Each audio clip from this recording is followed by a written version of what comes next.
जय भगवती।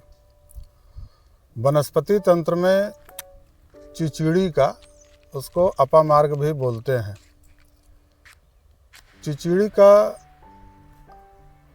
कई कार्य है। ये चिचिड़ी है, ये अपामार्ग है। इसका वनस्पति तंत्र में कई कार्य है। वनस्पति तंत्र में बुधवार और पुख नक्षत्र हो, बुधवार के दिन पुख नक्षत्र हो तो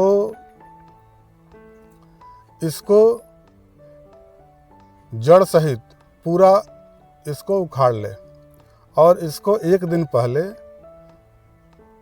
पहले जा कर के इसको आमंत्रित करे। जो पूर्व में हमने बताया था कि अक्षत और सिक्का दे करके आमंत्रित करे और बुधवार और पुख नक्षत्र हो उस दिन इसको ले आए।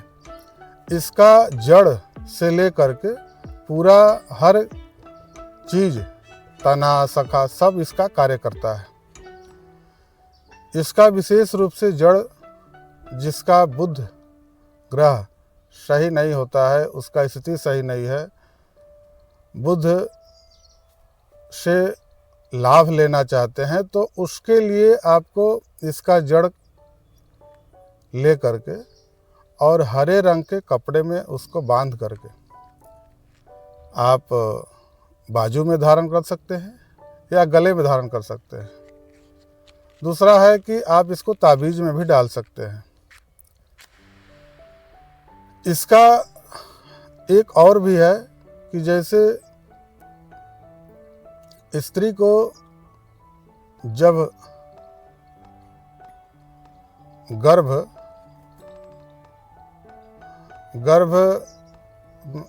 के मतलब कि पुत्र या पुत्री का जन्म देते समय अगर उसको समस्या हो रहा है, पीड़ा हो रहा है, तो इसका जड़ उखाड़ करके ले जाए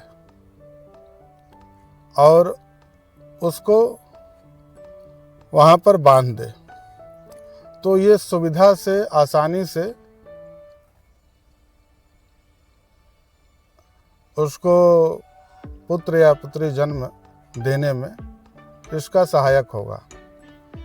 इसका एक और भी है कि आप कोई लंबा अनुष्ठान करना चाहते हैं जिसमें आपको अन्न जल दोनों का प्रयोग नहीं करना है, तो उस परिस्थिति में आप इसके ऊपर एक बीज जैसा होता है जो ऊपर में, उसका आप कूट करके उसका चावल निकाल ले और उस चावल का खीर बना करके, अगर जो व्यक्ति 3 दिन तक लगातार इसका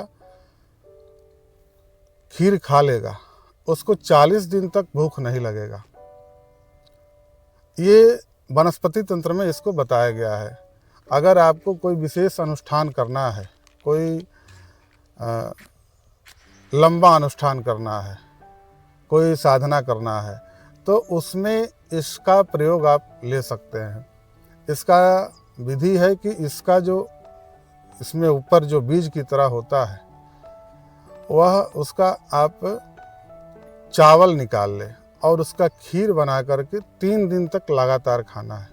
उसके बाद आपको भूख प्यास दोनों नहीं लगेगा 40 दिन तक। तो वनस्पति तंत्र में अपामार्ग का बहुत कई जगह इसका महत्व है। इसके जड़ से अगर नियमित 6 माह तक जो व्यक्ति दंत धावन करता है उसका वाक सिद्धि हो जाता है। तो ऐसे इसका और भी बहुत सारा उपयोग है। इसका बुध ग्रह के जप अगर हम करते हैं तो उसके हवन में औषधि, इसका हवन अगर हम करते हैं तो बुध ग्रह से जुड़ा हुआ जो भी परेशानी है वह जल्द ही शांत होता है। जैसे हविक के पदार्थ हम लोग लेते हैं, तिल चावल जौ इत्यादि ये सब जो लेते हैं, तो उसमें अगर इसी का हवन करें बुध ग्रह के लिए तो वो ज़्यादा सार्थक होगा और वो जल्द काम करेगा। तो इसका और भी कई सारा है प्रयोग। मगर आपको हम बहुत ज़्यादा इसमें नहीं बता सकते हैं, जितना ये ज़रूरी का चीज़ है ये हमने आपको बताया है और इसका आप प्रयोग करके देख सकते हैं। ये वनस्पति तंत्र में इसका उपयोग बताया गया है और भी बहुत सारा उपयोग बताया गया है। इसके जड़ को रखने से, बुध पुख नक्षत्र में जड़ इसका ला करके रखने से और उसको अभिमंत्रित करके पूजा स्थान पर रखने से धनवर्धक भी होता है। और इसको आप दाहिने भुजा में बांध करके और जाते हैं तो आपका कार्य सिद्धि भी होता है। हालांकि इसका विशेष रूप से जो व्यवसायी हैं उनके लिए यह बहुत ही उपयोगी है, क्योंकि यह बुध ग्रह से जुड़ा हुआ है। विशेषकर आप ये जो हम 3-4 इसका उपयोग बताए हैं, ये सब किया हुआ प्रयोग है। इसको आप करके देख सकते हैं और ये सार्थक होता है। वनस्पति तंत्र में कई प्रयोग ऐसा है जो कि सार्थक इसका करने पर वह फलीभूत हुआ है। तो अभी के लिए आपको अपामार्ग के बारे में हमने बताया। अपामार्ग है, चिचिड़ी है इसका नाम। इसका जो प्रयोग है, कुछ प्रयोग हमने आपको बताया है जो अनुष्ठान आदि में भी इसका कार्य होता है और कुछ तात्कालिक कार्य सिद्धि के लिए भी इसका हम प्रयोग करते हैं। जय भगवती, जय राजराजेश्वरी।